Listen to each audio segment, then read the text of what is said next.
Shalom. దేవదేవుని ఆరాధించడానికి అనాది కాలంగా భక్తులు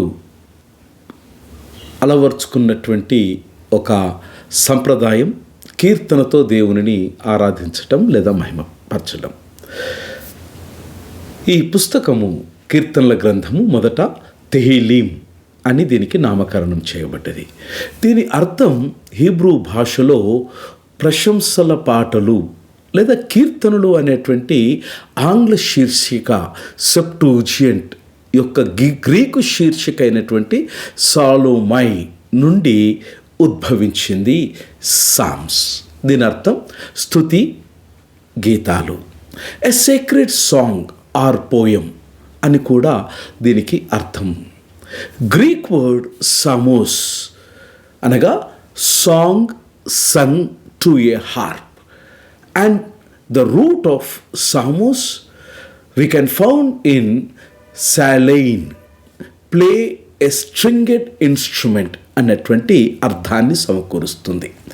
సంకీర్తన లేదా కీర్తనల గ్రంథములో 5 పుస్తకాలు లేదా సేకరణలు మనము చూస్తాం. పంచమ స్కంధాలుగా మనం చూస్తాం.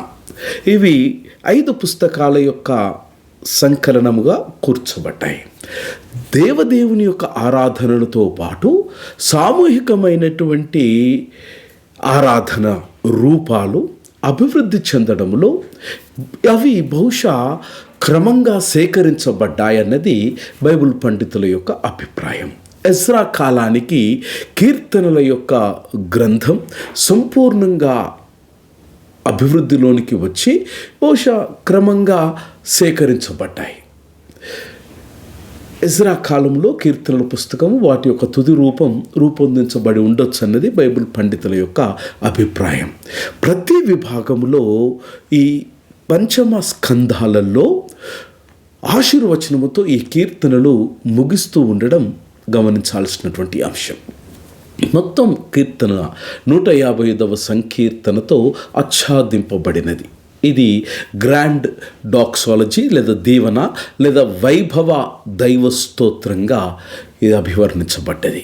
బుక్ ఆఫ్ సామ్స్ అనేది ప్రార్థన, కవిత మరియు స్తుతి కీర్తనల యొక్క సమాహారం.